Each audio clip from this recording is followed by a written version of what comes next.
दोस्तों जय मसीह। आज का विषय है वो एक विश्वासी के लिए बहुत ज़रूरी है। एक गलती मूसा पर भारी पड़ गई। आज का विषय है एक गलती और मिनिस्ट्री ख़त्म। इस व्यक्ति को आप जान गए होंगे। इसका खतरनाक अंत हुआ जिसका नाम है मूसा। मूसा ऐसा व्यक्ति था जिसे परमेश्वर ने अद्भुत तरीके से चलाया। 6 लाख लोगों को लीड करने में। आप सभी इस बात को जानते हैं।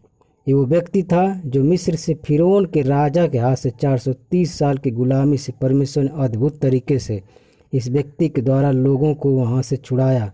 यह व्यक्ति है जो परमेश्वर की व्यवस्था को लाया।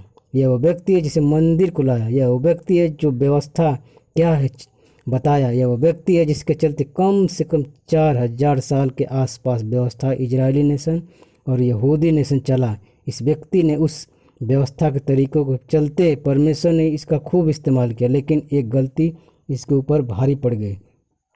दोस्तों, वो चाहे मूसा हो, अब्राहम हो, इसहाक हो, याकूब हो या पतरस हो, पौलुस हो, दाऊद हो, इन सभी को हम लोग आदर सम्मान करते हैं। इन सभी को परमेश्वर ने इस्तेमाल किया पवित्र बाइबल के अंदर। लेकिन साथ ही साथ एक बात वो भी देखते हैं कि इनकी गलतियों से हम क्या सीख सकते हैं।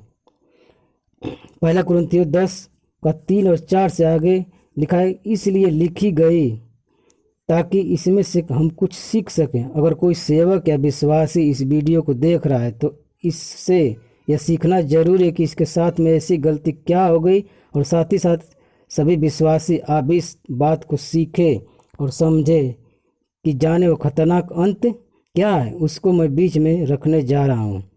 एक गलती मूसा पे भारी पड़ गई। आइए देखते हैं कौन सी वह गलती है। एक ऐसी गलती जिसकी सज़ा तो मिलनी ही थी, लेकिन पहले जानते हैं क्या गलती की और किसने गलती की। यहाँ मैं मूसा की बात कर रहा हूँ। सबसे पहले किसने गलती की? मूसा। ये गलती मूसा से हुई। मूसा से क्यों गलती हुई? आइए देखते हैं। मूसा एक ऐसा व्यक्ति था। मूसा, उसको ये नाम मिला था निर्गमन 7 का 1, परमेश्वर सा ठहराता हूँ। यानी परमेश्वर ने मूसा को अपने जैसा ठहराया था। तो परमेश्वर ने फिरौन के सामने मूसा को परमेश्वर के जैसे खड़ा किया था ताकि वो लोगों को रिहा कर सके और उनको छुड़ा सके। और परमेश्वर ने ऐसा दबदबा फिरौन के सामने रखा कि फिरौन की हालत खराब हो गई और 10 विपत्ति के चलते वह झुक गया और उसने 6 लाख से ज़्यादा लोगों को रिहा कर दिया। ऐसा दबदबा वाला मूसा था। आगे देखते हैं। ये मूसा था जिसके ऊपर 6 लाख लोगों की जिम्मेदारी थी ताकि वो लोगों को लीड करे। ये वो मूसा था जिसने लाल समुंदर पार कराया था। ये वो मूसा था जिसके द्वारा परमेश्वर ने 10 बड़ी विपत्तियां मिस्र पर डाली थी। ये वो मूसा था जिसने 40 साल जंगल में इजरायलियों की अगुवाई की। ये वो मूसा था जिसने प्रार्थना की और इजरायली युद्ध जीत जाते थे। मूसा के हाथ में परमेश्वर इतना सामर्थ्य देता था कि वह हाथ उठाता था और इजरायली युद्ध जीत जाते थे। ये मूसा था जिससे मिस्र यानी ये मूसा था जिससे परमेश्वर आमने सामने बात करता था, जैसे कोई अपने भाई से। निर्गमन 33 का 11। चाहे परमेश्वर को द्वारा 10 आज्ञा देना हो, मंदिर कैसे बनाना हो। ये मूसा था 40 साल मिस्र में, 40 साल इत्रो के पास यानी अपने ससुर के पास, और बाकी के 40 साल जंगल में, यानी 120 साल चमत्कारी तरीके से परमेश्वर ने चलाया था। यानी 120 साल की मिनिस्ट्री मिली थी। ये मूसा था।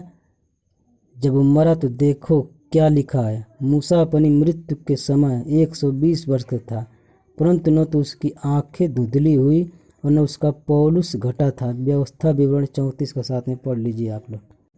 इसका मतलब वह मजबूत था और ना ही ऐसी कोई बीमारी थी, लेकिन वह मरा 120 साल की उम्र में।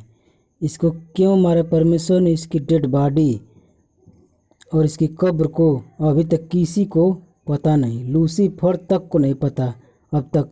सोचिए कि यह ऐसा करैक्टर था, ऐसा चरित्र था, ऐसी शैली थी कि इसे मूसा कहते हैं। तो ऐसे सेवक के साथ एक ऐसी गलती हो गई।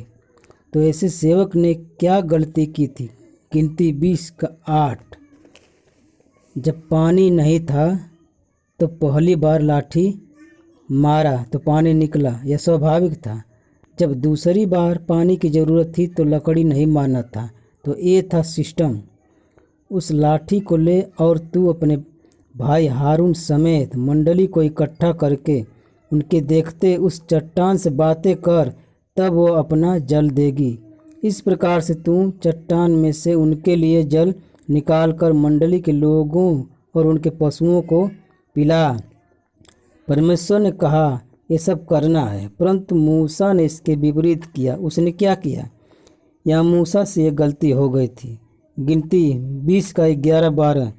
तब मूसा ने हाथ उठाकर लाठी चट्टान पर 2 बार मारी और उसमें से बहुत पानी फूट निकला और मंडली के लोग अपने पशुओं समेत पीने लगे। इसके बावजूद भी पानी क्यों निकला? क्या गलत तरीके से परमेश्वर सुनता है? यह विषय अलग है। इसके बाद भी पानी निकला और सभी ने पानी पिया, यानी फिर भी परमेश्वर ने सुना इन सबों को। यानी परमेश्वर की महिमा यहाँ देखिए। और कहता है, परंतु मूसा और हारून से यहोवा ने कहा, तुमने जो मुझ पर विश्वास नहीं किया। यहाँ यहोवा खुश नहीं था, सब खुश थे, जानवर भी खुश थे पानी पी के, औरत, इंसान, बच्चे सब खुश थे, लेकिन परमेश्वर खुश नहीं था। इस तरह की बातों को लेकर यहाँ पर सब खुश थे कि पानी अच्छा निकला, सब पिए, इसलिए सब खुश, सभी लोग खुश थे। परंतु मूसा और हारून से यहोवा ने कहा, तुमने जो मुझ पर विश्वास नहीं किया और मुझे इजरायलियों की दृष्टि में पवित्र नहीं ठहराया। परमेश्वर कहता है कि तुम चमत्कार क्या करते हो, इससे मुझे कोई दिलचस्पी नहीं, मगर लोगों के सामने मुझे पवित्र क्यों नहीं ठहराया? यानी यह गलती मूसा से हुई तो कहीं आपसे ना हो जाए। क्या आपने अपने चर्च में परमेश्वर को पवित्र ठहराया? ये है परमेश्वर की दिलचस्पी। तो परमेश्वर कहता है कि जब मैंने मूसा जैसे आदमी को नहीं छोड़ा तो हम और आप क्या हैं? इसलिए तुम इस मंडली को उस देश में पहुंचाने न पाओगे जिसने मैंने उन्हें दिया है। यानी जो प्रचार करता रहा हम कनान देश में जाएंगे, यानी प्रतिज्ञा के देश में जाएंगे, और वह न जा सका। इसलिए हम यहाँ यह विषय देखते हैं कि खतरनाक अंत हुआ। इस व्यक्ति बहुत ने अच्छा काम किया था, लेकिन इसकी एक गलती थी कि परमेश्वर को पवित्र नहीं ठहराया। और परमेश्वर चट्टान है।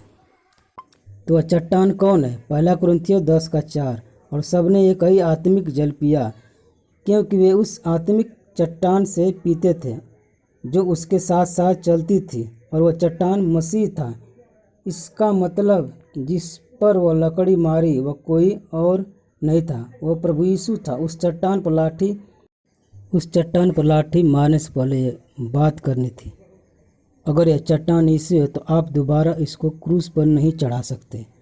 और मूसा ने यही गलती की, और इसी को पौलुस कहता है इब्रानियों की किताब में, अगर तुम गलतियां करते हो तो फिर से उस पर क्रूस पर चढ़ाते हो। यह गलती परमेश्वर कहता है कि मैं बर्दाश्त नहीं करूंगा, और उसके चलते चट्टान पर लकड़ी मार दी, और यही गलती उस पर भारी पड़ गई। क्या मूसा इस बात को जानता था कि चट्टान कौन है? व्यवस्था विवरण 32:4।